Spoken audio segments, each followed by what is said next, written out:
بسم الله والحمد لله والصلاة والسلام على رسول الله وهو إمامنا وقدواتنا وحبيبنا ونبينا فنصلي ونسلم عليه على الدوام. وهذا من قواعد الإيمان وملزمات الإسلام. أما بعد, when we look at the whole issue of racism in contemporary Western society, and when we look at racism, how it plays or manifests itself out in other cultures, and when we look at the matter historically, there's some serious issues that we run into methodologically. One of the issues that's extremely problematic is that we're not really clear as a community of belief, as an ummah, with regard to the hukum or the ruling that pertains to racism. And because racism has a number of different manifestations, it's necessary to study and understand what racism is, what racism is not, in order to be able to come to a determination as to what Islam is saying with regards to racist acts. Now, one thing that's understood in sociology is that there's a difference between prejudice and discrimination. There's a difference between prejudice and discrimination. And this is one of the things that we gain as far as an insight from sociology, that there's a difference between prejudice and discrimination. Prejudice comes back to a certain belief that we have about something, and it can be positive or negative, but usually it's associated with the negative. And discrimination, we talked about this in other sessions. One of the conceptual understandings for discrimination is that it's the power to work on that prejudice. And usually the term discrimination has been associated with the negative, meaning that prejudice is used against a group of people or an individual that belongs to a group, that type of thing, or it's an individual for a particular reason. We're going to keep going in circles with regard to the issue of race if we don't understand racism within the context of the Quran and the Sunnah or revelation, and within the framework of the social and political sciences. One of the issues that we face in the contemporary world, hey, how are you doing today? Is that we have an issue with not framing, especially when it comes to political issues, not framing these types of issues correctly. Political, sociological issues, most of the time they're not framed correctly.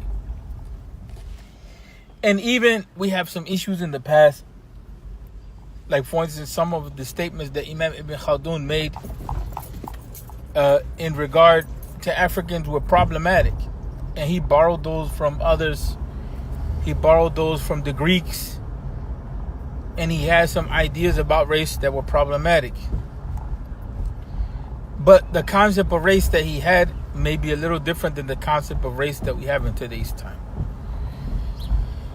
And so my argument here is that we have a methodological error or issue that comes up when we deal with the issue of race as Muslims.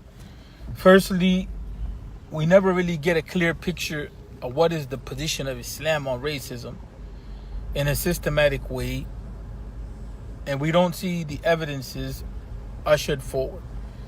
And so people will harbor racist beliefs and even engage in racist practices as Muslims and never correct themselves and still consider themselves good Muslims. This is very problematic. And some scholars in today's time have framed the racism issue as a problem of Aqidah, which I myself follow that school of thought. That racism becomes a problem of Aqidah because in today's time, especially in Western society, especially in American society, is deeply rooted into the whole idea of white supremacy. Now that brings up a whole nother set of issues. One is that what is our relationship to people that come from a European background? And this is one of the reasons why a lot of times on a personal level, I refuse to deal with the color coding of people. Right? Because people take on identities and concepts without properly understanding where these things come from. So they identify with this group or that group without really understanding where these concepts come from. And so a lot of Muslims will identify themselves as white and not really understand what that means in implication. And that's not an issue in and of itself if one knows how to navigate the whole concept of race and racism and understands the Islamic position. But when it becomes an issue to kind of just slide into the society and evade the issue of social justice, then that becomes a problem. Assalamu alaikum.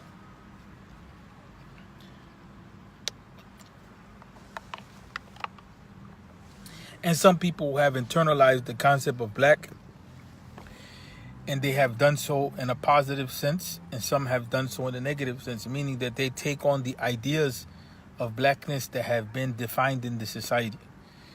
And so at times those ideas are extremely negative. So this becomes a problem because now we're talking about human beings and how they conceptualize themselves, how people look at them, their rights, issues of justice, issues of human dignity. All of that is tied into Islam with no doubt.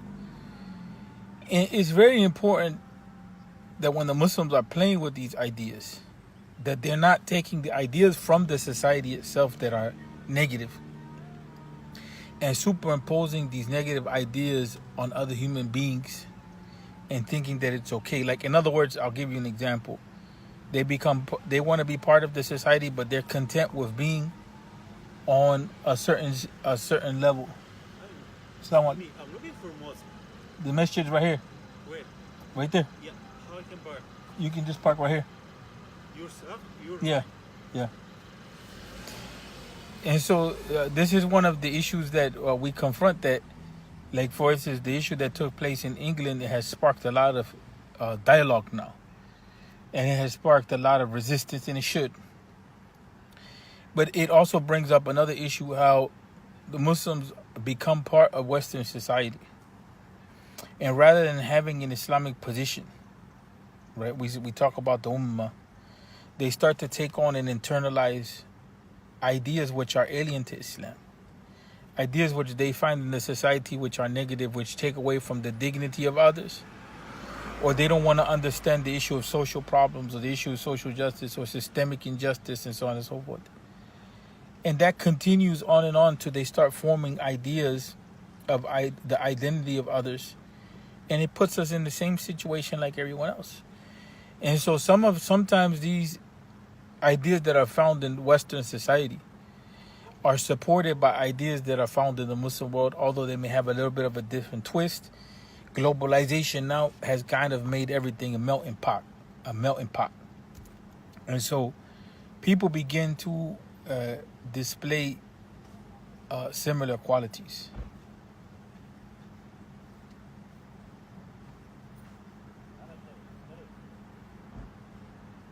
They begin to display similar qualities, and those qualities become problematic in the way that they deal with each other.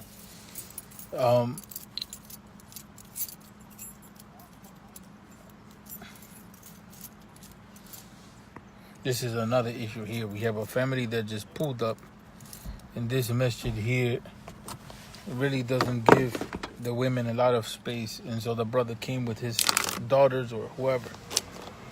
And so now I'm wondering, where are they going? So I'm gonna end it here because I have to make sure that this family gets in the masjid. But yeah, you go from this door. The sister's side may be locked. I have to see if I can open it. So until next time, inshallah, there has to be more conversation on this. But we need to have a dynamic discourse on racism in Islam, how it relates to Aqidah, how it relates to violating the rights of people, human beings, the issue of dignity, and also to understand it from a sociological angle. So until next time, assalamu alaikum wa rahmatullahi wa barakatuh.